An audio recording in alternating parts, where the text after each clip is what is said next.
Welcome to the Brisha Conceptual Classes for Science and Mathematics. Today I am going to start the new chapter of class 10, that is chapter number 12, electricity. ठीक है, हमें इन video में समझना है कि electricity होती क्या है, उससे रिलेटेड फिनोमिनन क्या होती है। इलेक्ट्रिसिटी क्या होती है, आपको पता है डे टू डे लाइफ में इलेक्ट्रिसिटी हमारे लिए कितना मेजर रोल प्ले करती है। ठीक है, अगर इलेक्ट्रिसिटी नहीं होगी तो हम लोग कोई भी काम नहीं कर पाएंगे। आजकल ये ऑनलाइन क्लासेस चल रही है, लैपटॉप्स पे चल रही है, मोबाइल्स पे चल रही है, ये सब चार्ज होते हैं ड्यू टू इलेक्ट्रिसिटी। अगर ये चार्ज नहीं होंगे, हम इनको चार्जिंग नहीं करेंगे, इलेक्ट्रिसिटी नहीं होगी तो हम लोग स्टडी नहीं कर पाएंगे ऑनलाइन। लाइट नहीं, ठीक है, आपके रूम में जितनी भी लाइट्स होती हैं जलती हैं वो सब किसकी वजह से होती है, इलेक्ट्रिसिटी की वजह से। टेलीविजन, ओके, ऑनलाइन पेमेंट्स, ठीक है, everything is related to electricity. तो इलेक्ट्रिसिटी जो है हमारी लाइफ में एक मेजर रोल प्ले करती है।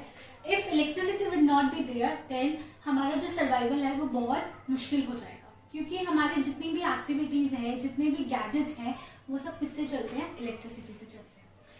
आज से 200 ईयर्स अगो पहले ये मानते थे कि इलेक्ट्रिसिटी और मैग्नेटिज्म जो है वो एक सेपरेट फिनोमिनन है, इन दोनों के बीच में कोई भी लिंकिंग नहीं है। ठीक है, they are considered as a separate subject. But 1820 में हैंस क्रिस्टल नेम के साइंटिस्ट आए, उन्होंने क्लियर किया कि इलेक्ट्रिसिटी और मैग्नेटिज्म जो है वो एक जॉइंट फिनोमिनन है, दोनों एक दूसरे से रिलेटेड है।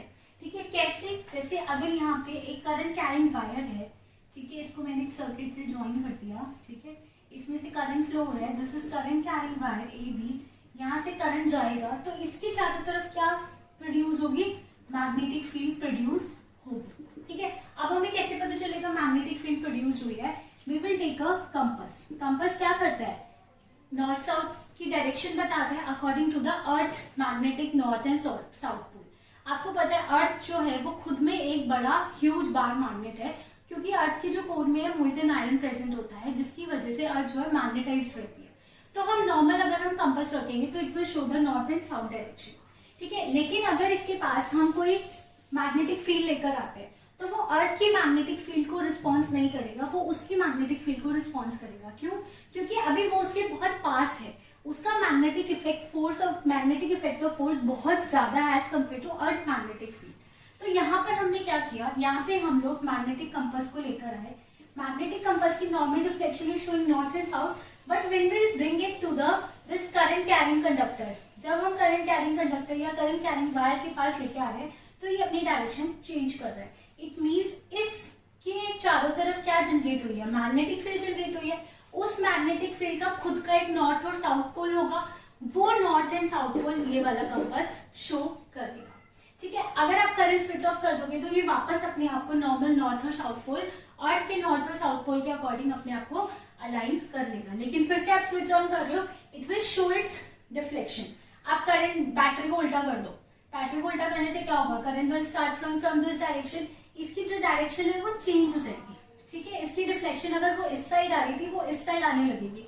इट मींस करंट की डायरेक्शन हमने चेंज कर दी तो मैग्नेटिक फील्ड की डायरेक्शन भी क्या हुई, चेंज हुई, जिसकी वजह से उसके नॉर्थ और साउथ पोल क्या हो गए, एक्सचेंज हो गए। ठीक है, तो ये क्या शो कर रहा है, इलेक्ट्रिसिटी की वजह से क्या जनरेट हो रहा है, मैग्नेटिज्म जनरेट हो रहा है। क्या जनरेट हो रहा है, मैग्नेटिज्म जनरेट हो रहा है। सेम थिंग वाइस वर्सा भी होती है।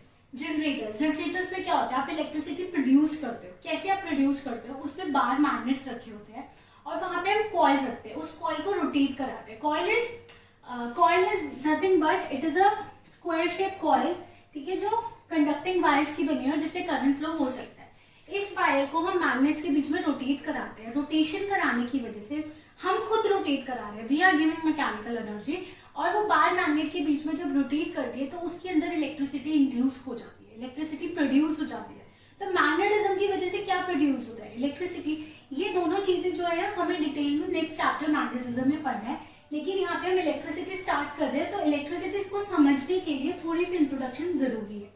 ठीक है, तो अब इलेक्ट्रिसिटी की वजह से मैग्नेटिज्म प्रोड्यूस हो रहा है और मैग्नेटिज्म की वजह से इलेक्ट्रिसिटी प्रोड्यूस हो रही है। इट मींस जो दोनों सब्जेक्ट्स है वो एक दूसरे से रिलेटेड है, इसीलिए हम लोग इलेक्ट्रिक करंट इफेक्ट जो होता है मैग्नेटिज्म की वजह से वो भी हम पढ़ते हैं।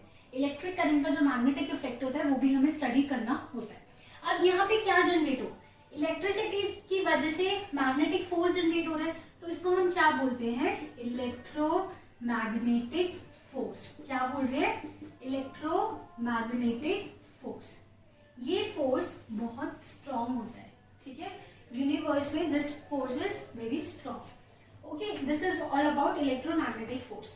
तो इलेक्ट्रिसिटी जो है वो बहुत ज्यादा यूजफुल भी होती है, लाइक डिस्ट्रक्शन भी बहुत ज्यादा कॉज कर सकती है, एंड हमारे लिए यूजफुल प्रोसेस भी हो सकते हैं, जैसे लाइटनिंग हो गया, ग्राइंडर्स, किचन में जितने भी अप्लायंसेस आजकल किससे चलते हैं, इलेक्ट्रिसिटी से चलते हैं, ठीक है। एक इलेक्ट्रिक करंट का एक बहुत अच्छा फिनोमिनन है अरोरा। अगर नॉर्दर्न हेमिस्फीयर में आप जाओगे, अमेरिका की साइड, आप लोग नॉर्दर्न स्काई में आप लोग को अरोरा दिखेगा। Arora means beautiful colour lights दिखती है, ठीक है। वो किसकी वजह से दिखती है, इलेक्ट्रिसिटी की वजह से दिखती है, नेचर प्रोड्यूस करता है। व्हाट हैपेंस, सन से सन रेज आती है, उस सन रेज में इलेक्ट्रिकली चार्ज पार्टिकल्स होते हैं, ठीक है। When these charge particles enters into the earth's magnetic field, earth की मैग्नेटिक फील्ड में जब ये चार्ज पार्टिकल्स एंटर करते हैं तो क्या होता है, ये डिफ्लेक्ट हो जाते हैं, ठीक है। उन डिफ्लेक्शन की वजह से ब्यूटीफुल कलर लाइट्स प्रोड्यूस होती है, जिसको हम अरोरा बोलते हैं। इक्वेटर पे नहीं होता, क्योंकि इक्वेटर पे जो मैग्नेटिक फील्ड है वो इतनी स्ट्रांग नहीं होती जितनी पोल्स पे होती है, नॉर्थ एंड साउथ पोल्स पे होती है। तो इसीलिए हमें नॉर्दर्न हेमिस्फीयर में क्या नजर आती है, पोलर लाइट्स नजर आती है। कैसे नजर आती है, डिटेल वी विल स्टडी ना हायर सेक्शन, ठीक है। Next topic is electric force. अब इलेक्ट्रिक फोर्स होता क्या है,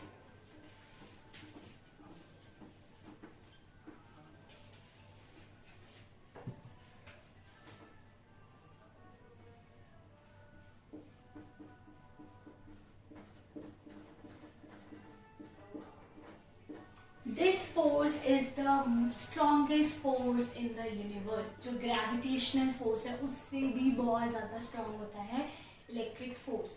it is the most powerful fundamental force in the universe. इसका नेचर क्या होता है, अट्रैक्टिव भी हो सकता है और रिपल्सिव भी हो सकता है, ठीक है। अट्रैक्टिव कब होगा, जब दो अनलाइक चार्जेस होंगे, एक पॉजिटिव चार्ज और एक नेगेटिव चार्ज, उन दोनों के बीच में कैसा होता है इसका नेचर, अट्रैक्टिव। और दो अगर लाइक चार्जेस होते हैं तो उन दोनों के बीच में कैसा नेचर होता है, रिपल्सिव, ठीक है। तो इलेक्ट्रिक फोर्स का नेचर क्या होता है, अट्रैक्टिव और रिपल्सिव। द अट्रैक्टिव और repulsive interaction between any two charge object is called electric force. अगर वो दोनों चार्ज ऑब्जेक्ट सेम चार्ज है तो कैसा होगा, रिपल्सिव। अगर वो दोनों चार्ज ऑब्जेक्ट अपोजिट चार्जेस है, नेगेटिव और पॉजिटिव है, तो कैसा होगा, अट्रैक्टिव फोर्स होगा, ठीक है। तो interaction between the charge object. Next is, अगर एक चार्ज ऑब्जेक्ट है, बी चार्ज ऑब्जेक्ट है, इन दोनों के बीच में जो अट्रैक्टिव और रिपल्सिव फोर्स आ रहा है depending upon the kind of charge, इन वो जो फोर्स है उस फोर्स के लिए कॉन्टैक्ट होना जरूरी नहीं है, ये दूर से ही एग्जिस्ट कर सकता है। इसीलिए कैसा फोर्स होता है, नॉन कॉन्टैक्ट फोर्स। क्या होता है ये, non contact force. This is very important to remember that electric force is an attractive and repulsive force between a charged object, and it is also a non-contact force that acts over some distance of separation. अगर थोड़ा सा distance होगा तो ये act करेगा, लेकिन अगर बहुत ज्यादा डिस्टेंस हो गया तो ये फोर्स कम होता जाएगा। जितना ऑब्जेक्ट पास में होगा उतना फोर्स ज्यादा होगा। क्यों, जो फोर्स होता है इलेक्ट्रिक फोर्स की वैल्यू होती है Q1 इंटू Q2 अपॉन में R², ठीक है। Q1 इज चार्ज ऑब्जेक्ट, ये दोनों चार्ज ऑब्जेक्ट है, ठीक है। Q1 is first charge object, Q2 is second charge object. तो जितने चार्ज ऑब्जेक्ट पास में होते हैं उतना फोर्स ज्यादा होता है, क्योंकि फोर्स जो है वो इनवर्सली प्रोपोर्शनल टू R² होता है, एंड जितना वो दूर होता है वो उतना ही फोर्स कम होता जाता है, ठीक है। तो there should be a considerable distance between the charge particle for the electric force to act, ठीक है। नेक्स्ट टॉपिक इज, आपको I think electric force is clear to is, what is electric charge. जो हम बोल रहे हैं charge object है, charge object है, तो वो इलेक्ट्रिक चार्ज होता क्या है, अभी हम वो पढ़ेंगे। इलेक्ट्रिक चार्ज जो है it is a physical property of the matter. हम लोग नहीं डेवलप कर रहे, हम लोग बना नहीं रहे, ये एक मैटर की खुद की फिजिकल प्रॉपर्टी होती है। It is an intrinsic property, उसके खुद की अंदर की प्रॉपर्टी होती है, जिसको हम स्टडी करते हैं, इंट्रिंसिक प्रॉपर्टी और physical property of the matter. तो इलेक्ट्रिक चार्ज ये समझ में आया आपको, इट इज इंट्रिंसिक और physical property of the matter. ठीक है, इस प्रॉपर्टी की वजह से जब कोई भी मैटर को अगर हम लोग एक इलेक्ट्रोमैग्नेटिक फील्ड में रख दे तो उसके ऊपर एक फोर्स एक्ट होता है। फोर्स एक्ट होने का मतलब क्या है, इट विल स्टार्ट मूविंग। ठीक है, अगर यहाँ पे मैंने एक इलेक्ट्रिक फील्ड क्रिएट कर दिया है और वहां पे एक मैटर लेके आ रही हूँ, अगर उस मैटर के अंदर चार्ज है, पॉजिटिव या नेगेटिव चार्ज है, तो वो चार्ज बॉडी क्या होगी, it will start moving according to the direction of electromagnetic field. वो मूव कब करेगा, जब उसको कोई धक्का लगेगा, उसके ऊपर कोई फोर्स लगेगा। तो वो फोर्स कौन एक्सपीरियंस करा रहा है, इलेक्ट्रोमैग्नेटिक फील्ड। इलेक्ट्रोमैग्नेटिक फील्ड इस चार्ज बॉडी के ऊपर एक फोर्स लगा रही है, जिसकी वजह से वो मूव करना स्टार्ट कर देगा। तो electric charge is that intrinsic और physical property of matter due to which it experiences a force when it is kept in some electromagnetic field. अगर ये ऐसे ही रखा हुआ है, यहाँ पे कोई भी इलेक्ट्रोमैग्नेटिक फील्ड नहीं है, तो इट विल नॉट मूव नहीं कर रहा है, इसका मतलब उसके ऊपर कोई फोर्स नहीं लग रहा। लेकिन अगर यहाँ पे आप एक इलेक्ट्रोमैग्नेटिक फील्ड क्रिएट कर दो तो it will start moving. Move करने का मतलब क्या है, उसके ऊपर कोई फोर्स लग रहा है, तो वो फोर्स कौन प्रोवाइड कर रहा है, इलेक्ट्रोमैग्नेटिक फील्ड प्रोवाइड कर रहा है। तो मैटर जो है वो मूव क्यों करता है इलेक्ट्रोमैग्नेटिक फील्ड में, due to electric charge property of the matter. ठीक है, अब इलेक्ट्रिक चार्ज आते कैसे, आपको पता है मैटर जो है वो किस चीज का बना हुआ है, एटम्स का बना हुआ है। एटम्स के सेंटर में क्या होता है, न्यूक्लियस। न्यूक्लियस के अंदर क्या होता है, प्रोटॉन्स एंड न्यूट्रॉन्स। प्रोटॉन्स का पॉजिटिव चार्ज होता है, न्यूट्रॉन्स का नेगेटिव चार्ज। बाहर शेल्स होते हैं, वहां पे इलेक्ट्रॉन्स प्रेजेंट होते हैं। तो there is an electron cloud which is revolving around the nucleus of an atom. ठीक है, ये जो इलेक्ट्रॉन्स होते हैं इनको हम निकाल भी सकते हैं और बाहर भी ऐड भी कर सकते हैं बाहर से, दैट इज वैलेंस शेल हम बोलते हैं ना। नाइन्थ स्टैंडर्ड में हमने पढ़ा होगा कि जो न्यूक्लियस होता है उसके चारों तरफ शेल्स होते हैं, डिफरेंट शेल्स होते हैं, उसमें इलेक्ट्रॉन रिवॉल्व कर रहे होते हैं। ठीक है, तो जो आउटर मोस्ट शेल्स होते हैं उनमें से हम इलेक्ट्रॉन को निकाल भी सकते हैं और डाल भी सकते हैं टू अचीव द स्टेबिलिटी। ठीक है, तो जब हम इसके अंदर इलेक्ट्रॉन बाहर से ऐड करेंगे तो क्या होता है, इन a neutral atom, neutral atom के अंदर क्या होता है, नंबर ऑफ प्रोटॉन्स किसके इक्वल होता है, नंबर ऑफ इलेक्ट्रॉन्स के। मतलब जितना पॉजिटिव चार्ज है उतना ही नेगेटिव चार्ज है, तो पॉजिटिव नेगेटिव एक दूसरे को बैलेंस कर देंगे और न्यूट्रल एटम हो जाएगा, दैट इज नो चार्ज। लेकिन जब हम बाहर से इलेक्ट्रॉन ऐड कर रहे हैं तो नंबर ऑफ इलेक्ट्रॉन क्या हो जाएगा, ज्यादा। इफ वी ऐड इलेक्ट्रॉन, अगर हम एक एटम में इलेक्ट्रॉन ऐड कर रहे हैं तो what will happen, number of electron will increase and it will become greater than the number of protons. Means यहाँ पे नेगेटिव चार्ज जो है पॉजिटिव चार्ज से ज्यादा हो गए, तो नेट चार्ज क्या आ जाएगा उसके ऊपर, नेगेटिव आ जाएगा। क्या आ जाएगा, नेगेटिव। जैसे अगर हम न्यूट्रल एटम की बात करें, उसमें 10 इलेक्ट्रॉन है एंड 10 प्रोटॉन है। जब आपने इसके ऊपर, ये तो बैलेंस कर गया, 10 negative charge and 10 positive charge एक दूसरे को कैंसिल कर गया। If we add one more electron, so what will happen? Number of electron will become 11 and number of proton will remain same. तो 10 प्रोटॉन 10 इलेक्ट्रॉन को तो बैलेंस कर रहे हैं, लेकिन एक इलेक्ट्रॉन एक्सेस में है, तो इस एटम के ऊपर कितना चार्ज आ जाएगा, -1 चार्ज आ जाएगा, क्योंकि 1 इलेक्ट्रॉन एक्स्ट्रा है। Same thing happens when we remove the electron. जब हम इलेक्ट्रॉन को रिमूव कर रहे हैं, तो अगर हम इलेक्ट्रॉन को रिमूव करेंगे तो क्या होगा, if we remove the electron, what will happen? अगर हम इलेक्ट्रॉन को बाहर निकाल रहे हैं तो प्रोटॉन का अमाउंट क्या हो जाएगा, ज्यादा हो जाएगा। हालांकि प्रोटॉन में कुछ भी ऐड या सब्ट्रैक्ट नहीं कर रहे हैं, हम सिर्फ इलेक्ट्रॉन को रिमूव या ऐड कर रहे हैं। अगर इलेक्ट्रॉन ऐड कर रहे हैं तो ये ज्यादा हो जाएगा, और इलेक्ट्रॉन निकाल रहे हैं तो प्रोटॉन ज्यादा हो जाएगा। Number of proton become greater than the number of electron and the atoms will become positively charge, क्योंकि प्रोटॉन का चार्ज ज्यादा है। सेम एग्जांपल लेते हैं, 10 इलेक्ट्रॉन 10 प्रोटॉन्स हैं, इसमें मैंने एक इलेक्ट्रॉन बाहर निकाल लिया, माइनस कर दिया, तो व्हाट विल हैपन, यहाँ पे कितने इलेक्ट्रॉन बच गए, 9 इलेक्ट्रॉन एंड 10 प्रोटॉन। अब 9 इलेक्ट्रॉन 9 प्रोटॉन को बैलेंस कर देगा, लेकिन 1 प्रोटॉन को बैलेंस नहीं कर पाएगा, तो इसके ऊपर कौन सा चार्ज आ जाएगा, पॉजिटिव चार्ज आ जाएगा।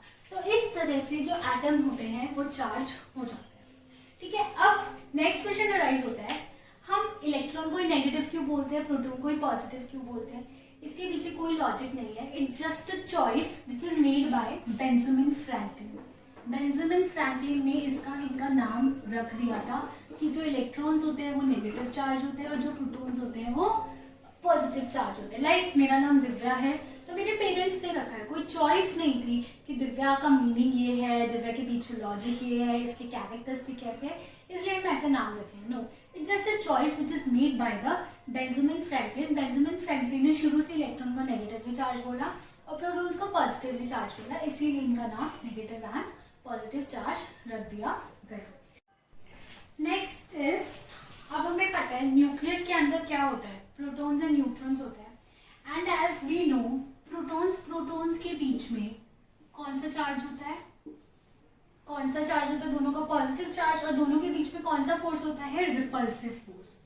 कौन सा होता है, रिपल्सिव फोर्स। और न्यूट्रॉन के बीच में दे आर नो चार्ज, तो उनके बीच में कुछ भी आप फोर्स नहीं बता सकते। बट प्रोटॉन्स एक दूसरे को क्या करते हैं, रिपेल करते हैं। तो क्वेश्चन अराइज आता है, जब न्यूक्लियस के अंदर प्रोटॉन एक दूसरे को रिपेल कर रहे हैं, तो वो प्रोटॉन्स क्या होंगे, सारे फ्लाई अपार्ट हो जाएंगे, वो दूर जाते जाएंगे और न्यूक्लियस क्या हो जाएगा, डिस्ट्रॉय हो जाएगा, ठीक है। लेकिन ऐसा होता नहीं है। तो what question arises that why don't the protons and nucleus mutually repel and fly apart, ठीक है। वो फ्लाई अपार्ट नहीं होते, इनफैक्ट वो न्यूक्लियस के अंदर एक साथ ही रहते हैं।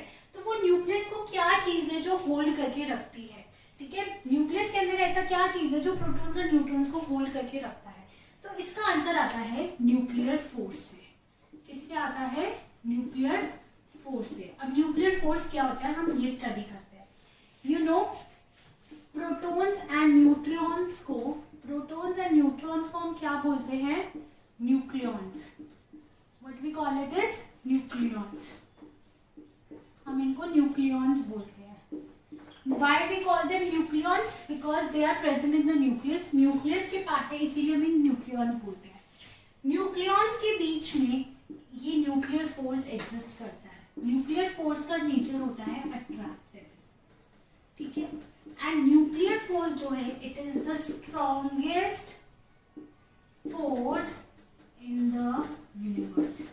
इनफैक्ट ये इलेक्ट्रोमैग्नेटिक फोर्स से भी ज्यादा स्ट्रॉन्ग होता है। मैंने आपको क्या बोला था, इलेक्ट्रोमैग्नेटिक फोर्स बहुत ज्यादा स्ट्रॉन्ग है, ग्रेविटेशनल फोर्स इन सबसे ज्यादा स्ट्रॉन्ग है, लेकिन उससे भी ज्यादा स्ट्रॉन्ग है nuclear force. It is the strongest force in the universe. But इसका एक ड्रॉबैक क्या है, it occurs only at very small distance. It occurs only at a very small distance.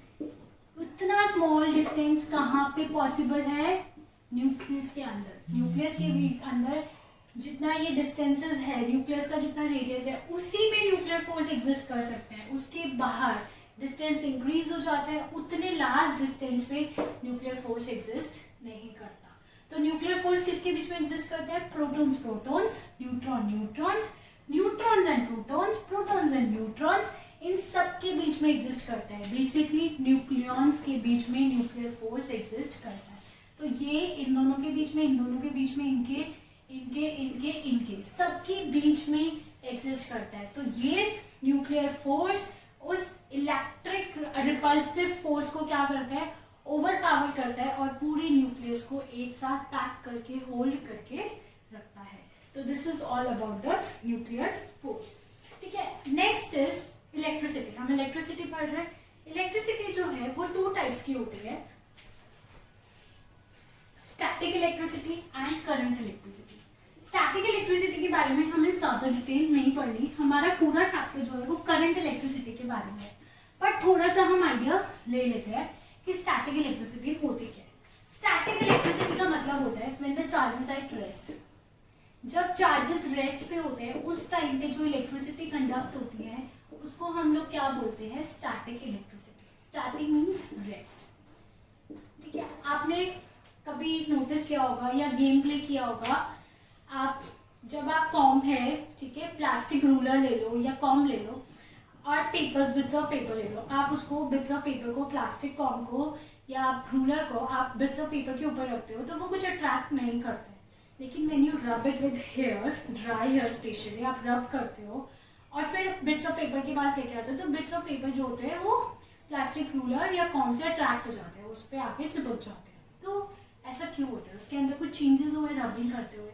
तो what will happen, there is a property that electrons held formally in a rubber and plastic then in our hair. ठीक है, जब भी हम static electricity की बात करते हैं तो हम दो चीज पेयर में काउंट करते हैं। ठीक है, और पेयर में देखते हैं कि इलेक्ट्रॉन को कौन ज्यादा स्ट्रांगली होल्ड करके रख सकता है। अगर हम रबर एंड प्लास्टिक की कंपैरिजन करें इसके साथ, हेयर के साथ, तो रबर और प्लास्टिक जो होते हैं इलेक्ट्रॉन को ज्यादा स्ट्रांगली होल्ड करके रखते हैं एज कंपेयर टू हेयर।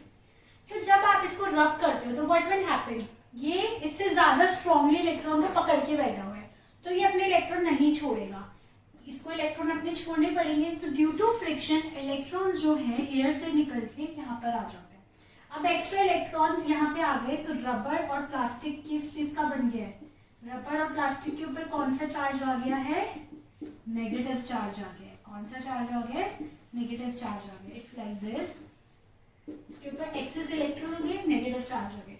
यहाँ पे बिट्स ऑफ पेपर है। ठीक है, ये positive negative positive negative positive negative positive negative है इनिशियली, क्योंकि इलेक्ट्रिकली न्यूट्रल है। ठीक है, तो व्हाट विल हैपन, जब ये इसके पास आ रहा है तो क्या होगा, ये इलेक्ट्रॉन्स को रिपेल कर देगा, दूर कर देगा ड्यू टू रिपल्शन। तो इलेक्ट्रॉन इस कॉर्नर पे चले जाएंगे, पॉजिटिव यहाँ पे एक्यूमुलेट हो जाएंगे।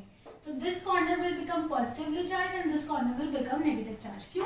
क्योंकि सारे नेगेटिव इधर चले गए, तो नेगेटिव एक्सेस में इधर चले गए तो नेगेटिव चार्ज, यहाँ पे नेगेटिव निकल गए हैं इसीलिए पॉजिटिव चार्ज। जो भी पॉजिटिव और नेगेटिव चार्ज होते हैं उसमें प्रोटॉन्स मूव नहीं करते, उसमें सिर्फ इलेक्ट्रॉन्स मूव करते हैं। तो एक्सेस इलेक्ट्रॉन जब वहां मूव कर रहे हैं तो this will and become negative and this will become positive. In the whole, it is electrically neutral because number of positive is equal to number of electrons, क्योंकि बाहर नहीं गए हैं। तो ये नेगेटिव पॉजिटिव क्या करेगा? अट्रैक्ट करेगा और ये इसके आगे स्टिक हो जाएगा। तो this is known as static electricity. Static electricity है जो है वो डेली लाइफ में बहुत ज़्यादा यूज होती है।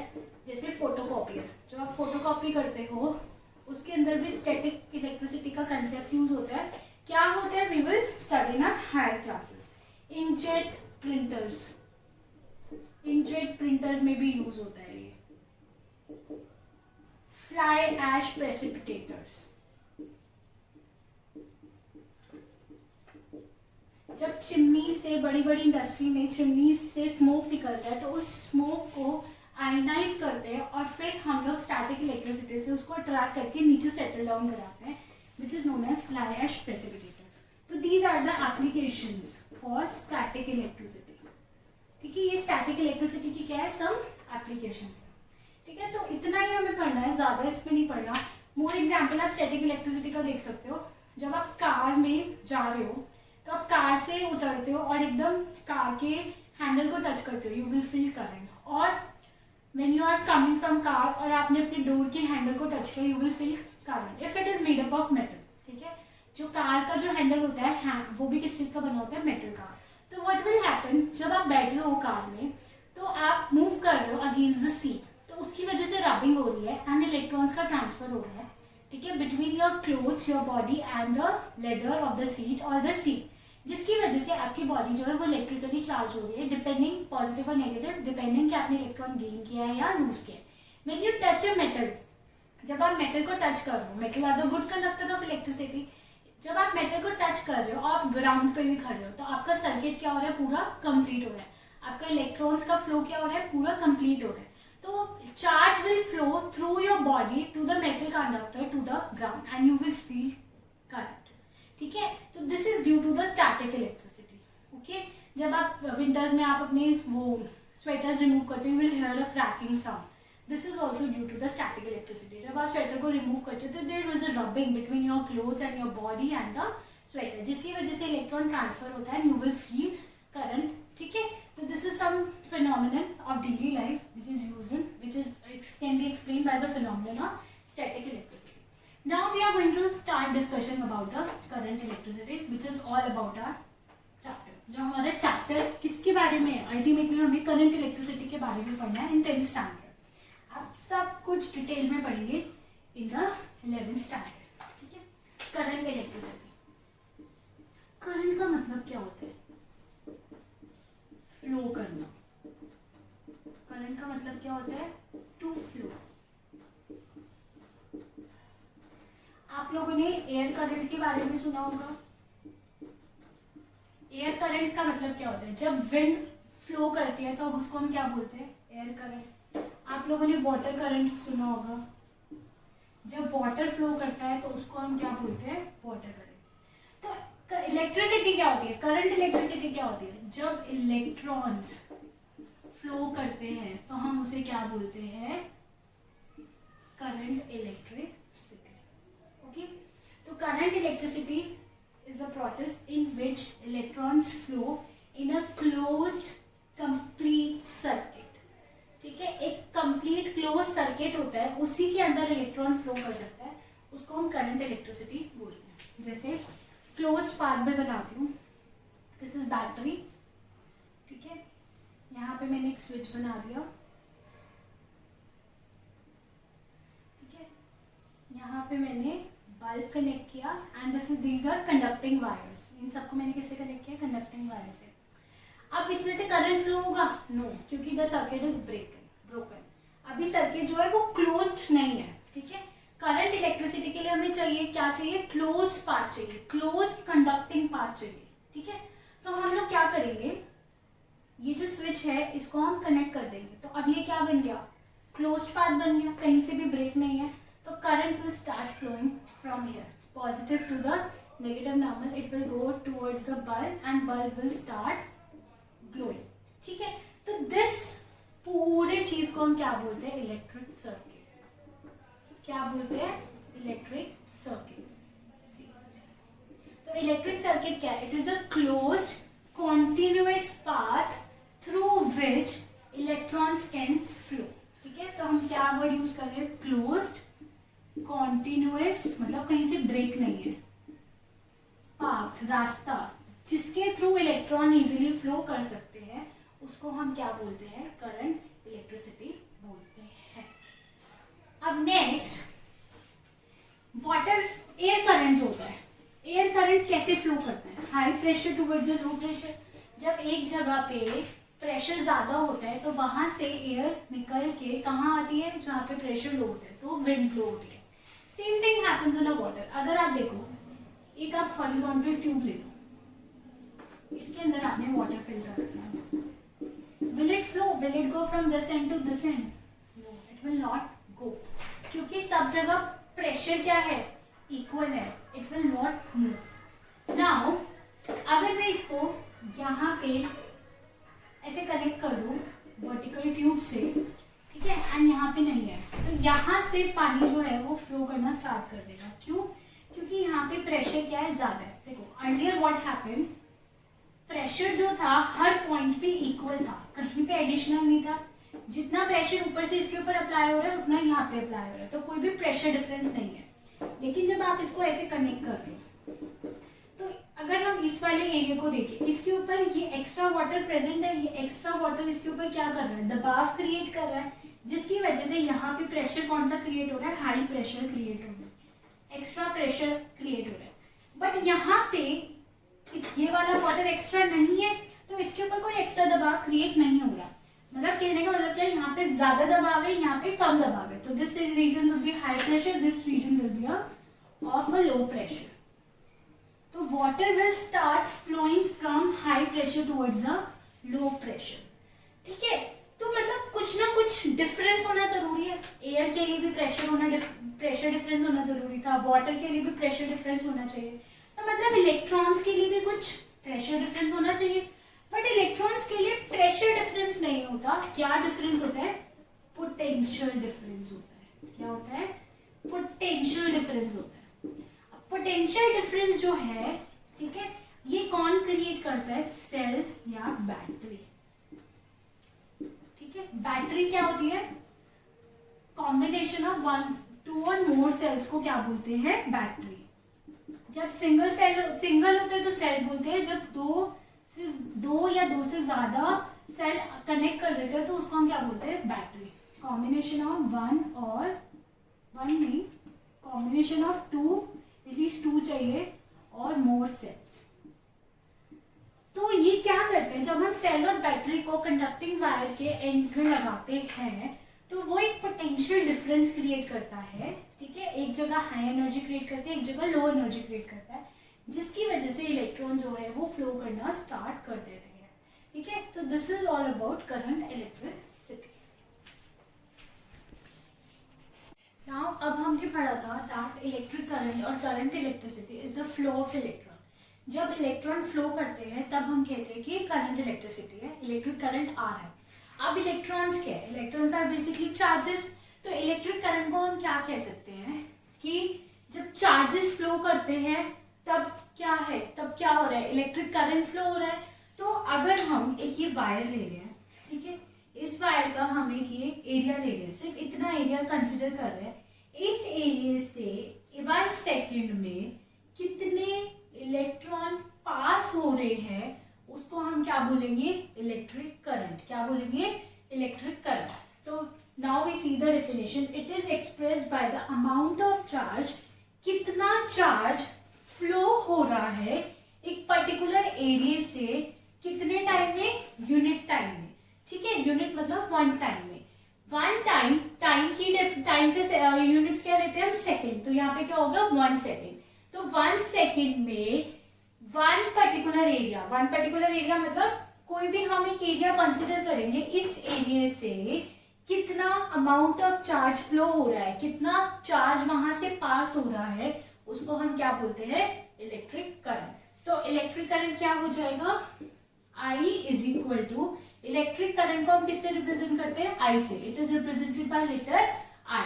It is the amount of charge को किससे रिप्रेजेंट करते हैं, लेटर Q से। कितना अमाउंट ऑफ चार्ज फ्लो हो रहा है एक पर्टिकुलर एरिया से इन यूनिट टाइम मतलब T, हमने T टाइम ले लिया, Q हमने चार्ज ले लिया, I हमने करंट ले लिया। तो I का फॉर्मूला क्या हो जाएगा, Q अपॉन T, ठीक है। तो I की SI यूनिट होती है एम्पियर। क्या होती है, एम्पियर। तो 1 एम्पियर इज द, क्वेश्चन आता है एग्जाम में, क्वेश्चन आता है डिफाइन 1 एम्पियर। तो 1 ampere can be defined as amount of, 1 ampere can be defined as the amount of charge of 1 coulomb flowing through a particular area in 1 second। उसको हम क्या बोलते हैं, 1 एम्पियर। तो 1 ampere is equal to 1 coulomb per second, ठीक है। 1 second में कितना चार्ज फ्लो हो रहा है, 1 कूलम चार्ज जब फ्लो होता है एक पर्टिकुलर यूनिट एरिया से, उसको हम क्या बोलते हैं, 1 एम्पियर। यूनिट एरिया यहाँ पे हम क्या कंसीडर कर सकते हैं, 1 मीटर स्क्वायर एरिया। मतलब 1 मीटर स्क्वायर एरिया से 1 सेकेंड में जब 1 कूलम चार्ज फ्लो होता है उसको हम क्या बोलते हैं, 1 ampere. I hope it is clear to you. Now again I am repeating this for you, that unit area मतलब unit means 1 metre square area ले रहे हैं कंडक्टिंग वायर में, उससे जब 1 सेकेंड के अंदर जब 1 कूलम चार्ज फ्लो होता है उसको हम क्या कहते हैं, 1 एम्पियर, ठीक है। तो this is the definition of 1 ampere. And current की डेफिनेशन क्या होगी, amount of charge flowing through a particular area in a unit time is called current, ठीक है। तो करंट को हम रिप्रेजेंट करते हैं I से, और ऐसे यूनिट होती है इलेक्ट्रिक करंट की ampere. Electric charges represented by letter Q and SI unit of charges coulomb, ठीक है। जब इलेक्ट्रिसिटी डिस्कवर हुई थी उस टाइम में इलेक्ट्रॉन्स के बारे में कुछ नहीं पता था, तो उस टाइम पे जो करंट की डायरेक्शन ली गई वो ली गई फ्लो ऑफ पॉजिटिव चार्ज। जब इलेक्ट्रॉन की डेफिनेशन हमें नहीं पता उस टाइम क्या था, तो हम किसको देख रहे थे, साइंटिस्ट किसको देख रहे थे, पॉजिटिव चार्जेस को, कि पॉजिटिव चार्जेस किस डायरेक्शन में फ्लो करते हैं। तो जिस डायरेक्शन में पॉजिटिव चार्जेस फ्लो करते हैं उन्होंने उस डायरेक्शन को क्या मान लिया, इलेक्ट्रिक करंट की डेफिनेशन मान ली। अब आपको पता है, अगर मैं एक सर्किट ड्रॉ करती हूँ, फॉर एग्जाम्पल ये एक सर्किट है, सर्किट में बल्ब लगा हुआ है, यहाँ पे एक एमीमीटर लगा हुआ है, ammeter I will tell you what is ammeter. यहाँ पे एक स्विच लगा हुआ है, ठीक है। अब पॉजिटिव चार्ज कहाँ फ्लो करेंगे, पॉजिटिव जब भी लॉन्ग सेल और बैटरी में ऐसे 2 टर्मिनल्स होते हैं, एक लॉन्ग लाइन होती है, एक शॉर्ट लाइन होती है। लॉन्ग लाइन रिप्रेजेंट करती है पॉजिटिव टर्मिनल को, शॉर्ट लाइन रिप्रेजेंट करती है नेगेटिव टर्मिनल को। तो पॉजिटिव टर्मिनल से क्या पास होगा, प्रोटॉन्स, ठीक है, पॉजिटिव चार्ज फ्लो करेंगे। पॉजिटिव चार्ज किसकी तरफ जाएंगे, नेगेटिव की तरफ जाएंगे। तो हमने ये डायरेक्शन कंसीडर कर ली, ठीक है। तो this direction is consider as a electric current, electric current की डायरेक्शन, की इलेक्ट्रिक करंट इस डायरेक्शन में फ्लो कर रहा है। बट एक्चुअली में इलेक्ट्रॉन्स फ्लो करते हैं और इलेक्ट्रॉन्स की फ्लो की डायरेक्शन क्या होगी, नेगेटिव टू पॉजिटिव। तो conventionally in an electric circuit the direction of electric current is taken as opposite to the direction of flow of electron. जिस डायरेक्शन में इलेक्ट्रॉन फ्लो कर रहे हैं उसकी अपोजिट डायरेक्शन को क्या माना गया, इलेक्ट्रिक करंट की डायरेक्शन मानी गई, which are negative charges, that is direction of flow of positive charges. सब बुक्स में पब्लिश हो चुका था, सब कुछ हो चुका था, इसीलिए उसको चेंज नहीं किया और सारे फिनोमिनन हमने इसी को लेके एक्सप्लेन किए गए, ठीक है। जस्ट डायरेक्शन अपोजिट कर दी गई, ठीक है। तो कन्वेंशनल इलेक्ट्रिक सर्किट में डायरेक्शन ऑफ इलेक्ट्रिक करंट क्या ली गई हमने, that is flow of proton which is opposite to the direction of flow of electron. Now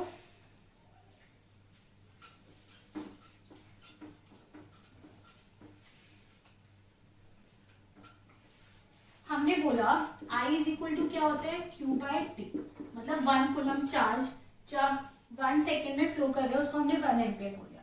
अब एक इलेक्ट्रॉन की बात करें, एक 1 इलेक्ट्रॉन के ऊपर कितना चार्ज होता है, 1 electron constituent a charge of 1.6 into 10⁻⁻19 coulomb. कितना चार्ज होता है एक इलेक्ट्रॉन के ऊपर, 1.6 इंटू 10⁻⁻19 कूलम। 1 प्रोटॉन के ऊपर भी इतना होता है, इलेक्ट्रॉन के ऊपर नेगेटिव आता है और प्रोटॉन के ऊपर इतना ही पॉजिटिव आता है। तो एक इलेक्ट्रॉन में इतने चार्ज है, ठीक है। तो 1.6 into 10⁻⁻19 coulomb constituent how many electron, how many electron, 1 electron. तो एक कूलम में कितने इलेक्ट्रॉन्स होंगे, 1 कूलम कॉन्स्टिट्यूएट 1/1.6 इंटू 10⁻⁻19 इलेक्ट्रॉन। मतलब एक कूलम चार्ज कितना होगा, कितने, एक कूलम चार्ज कितने इलेक्ट्रॉन्स मिलके बनाएंगे, जब इसको इससे डिवाइड करेंगे तो 10⁻19 बाय 1.6 इलेक्ट्रॉन, आप इसको सॉल्व करोगे तो 6 इंटू 10⁻18 इलेक्ट्रॉन। मतलब जब 6 इंटू 10⁻18 इलेक्ट्रॉन मिल जाएंगे तब कितना चार्ज फ्लो होगा, 1 कूलम चार्ज होगा। तो जो कूलम यूनिट है वो नंबर ऑफ इलेक्ट्रॉन से बहुत बड़ी है, ठीक है, क्योंकि एक इलेक्ट्रॉन पे कितना चार्ज है, 1.6 इंटू 10⁻⁻19 कूलम। तो इतने कूलम में कितने इलेक्ट्रॉन्स है, 1 इलेक्ट्रॉन। तो 1 कूलम में कितने इलेक्ट्रॉन्स होंगे, 6 इंटू 10⁻18 इलेक्ट्रॉन्स। इसका मतलब समझ में आया, इतने इलेक्ट्रॉन 6 इंटू 10⁻18 इलेक्ट्रॉन जब एक साथ मिल जाएंगे तो उन सबका चार्ज मिला के किसके चार्ज के इक्वल होगा, 1 कूलम के चार्ज के इक्वल होगा। नेक्स्ट, जो एम्पियर की जो एसआई यूनिट थी वो किसके ऊपर नाम थी, named after French scientist Andre Marie Ampere, ठीक है। Ampere is a very big unit. अगर हमें स्मॉल करंट निकालना है तो हम माइक्रो एम्पियर और मिली एम्पियर में भी निकालते हैं। जैसे अगर हमें लॉन्ग डिस्टेंस निकालना है तो हम किलोमीटर में निकालते हैं, छोट में कम में निकालना है तो मीटर और शॉर्ट में निकालना है तो सेंटीमीटर। इसी तरह बिगर करंट निकालना है तो एम्पियर, स्मॉल अमाउंट में निकालना है तो we will use the shorter unit of ampere, that is milli ampere और micro ampere. 1 milli ampere is equal to 10⁻³ ampere and 1 micro ampere is equal to 10⁻⁶ ampere. अब जैसे डिस्टेंस को major करने के लिए हमारे पास इंस्ट्रूमेंट होता है जिसको हम ऑडोमीटर बोलते हैं, ऐसे ही करंट को मेजर करने के लिए एक इंस्ट्रूमेंट होता है दैट इज कॉल्ड एमोमीटर। एमोमीटर क्या करता है, एक सर्किट में इलेक्ट्रिक करंट को मेजर करता है। It is always connected in series. Series और पैरेलल का मतलब क्या होता है, ये अभी हम आगे पढ़ेंगे। अभी इस पॉइंट ऑफ टाइम पे आप बस ये लर्न कर लो कि एमोमीटर को किसमें कनेक्ट करते हैं, एक सर्किट में सीरीज में कनेक्ट करते हैं, ठीक है। सीरीज का मतलब क्या होता है, I tell you in the further lectures. Electric circuit क्या होता है, a continuous and closed path of an electric current is called electric circuit and जो switch है वो conducting link बनाता है between cell and the bulb। यहाँ पे देखो, this is a complete circuit जिसके अंदर एक बल्ब है, बैटरी है, की है, एनोमीटर है। ठीक है, बैटरी के साथ बल्ब कनेक्ट है, बल्ब के साथ एमोमीटर, और यहाँ पे switch is making a conducting link between the cell and the bulb. ठीक है, अगर आप की ऑन रखोगे, ठीक है, तो करंट फ्लो होगा। अगर आपने की ओपन छोड़ दी, इसमें आपने डॉट नहीं लगाया, की ओपन छोड़ दी, मींस सर्किट इज ब्रोकन। ये सर्किट यहाँ से कंप्लीट नहीं है, ज्वाइन नहीं है, तो कोई भी करंट इसमें फ्लो नहीं करेगा। तो for making a close continuous path switch should be on. तो ऑन करने के लिए यहाँ पे हम हमेशा डॉट लगाते हैं, या फिर आपको ना स्विचेस ऐसे भी मिलेंगे, तो ज्वाइन करने के लिए आपको इन दोनों को ज्वाइन करना पड़ेगा, या फिर स्विचेस ऐसे भी मिलेंगे, तो ज्वाइन करने के लिए आपको इन दोनों को भी ज्वाइन करना पड़ेगा। अगर ये ओपन है लाइक दिस और लाइक दिस और like this, means no current will be flow. ठीक है, I hope this is clear to you. There is a question that a current of 0.5 ampere is drawn by a filament of electric bulb for 10 minutes. Means क्या कह रहा है वो, कितना current flow हो रहा है, 0.5 एम्पियर। करंट को हम किससे डिनोट करते हैं, आई से, तो we will write current I is equal to 0.5 ampere. कितने टाइम के लिए फ्लो कर रहा है वो, time t is equal to 10 minutes. Next वो पूछ रहा है find the amount of electric charge. हमें क्या फाइंड करना है, amount of electric charge that flows through the circuit. अब हमें पता है फॉर्मूला क्या होता है, I is equal to Q upon T. ठीक है, जब मैंने आपको बताया था क्यू कूलम में है, I एम्पियर में है, तो टाइम किसमें होना चाहिए, सेकेंड्स में। तो we will convert time into seconds. 10 into we can write it 10 into 1 minute. 1 minute is equal to how many seconds, 60 seconds. तो this will be equal to 600 seconds. ठीक है, हम इसमें पुट कर देंगे। ठीक है, दिस इम्प्लाइज आई कितना था 0.5, क्यू हमको निकालना है, टी इज 600, तो क्यू इज इक्वल टू, ये क्रॉस मल्टीप्लाई हो जाएगा, 0.5 into 600 that is 300 coulomb. Means जब 0.5 एम्पियर करंट फ्लो हो रहा है 10 मिनट्स के लिए, तो कितने कूलम चार्ज फ्लो हो रहा है, 300 कूलम चार्ज उस सर्किट के थ्रू फ्लो हो रहा है। In the next video, we will discuss about the conductors, insulators, how electrons flows through the metal wire or the conductors, electric potential difference. अभी इस वीडियो में आप यहाँ तक अच्छे से पढ़िए और समझिए। If you like my video, please subscribe it on my channel for the further video notification, that is Grisha Conceptual Classes for Science and Mathematics. You can like my FB page too also, Grisha Conceptual Classes for the Science and Mathematics.